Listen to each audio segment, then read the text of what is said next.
Gandhidham Bhachau national highway પર ચોપડવાના bridge પાસે લોખંડના સળિયા ભરેલા ટ્રેલર સાથે સ્કૂલનું વાહન ધડાકેભેર અથડાતા અકસ્માત સર્જાયો હતો અને 9 બાળકોને ગંભીર ઈજા પહોંચી. તમામને ગાંધીધામ સારવાર માટે ખસેડવામાં આવ્યા.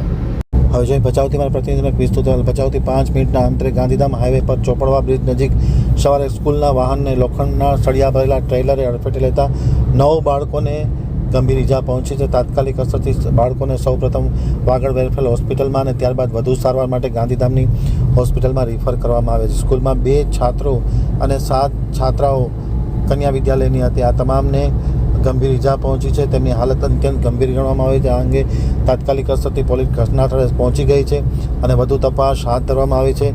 ખાસ કરીને સ્કૂલના વાહન આ અકસ્માતનો ભોગ બન્યા છે અને 9 બાળકો ગંભીર રીતે ઘાયલ થયા છે.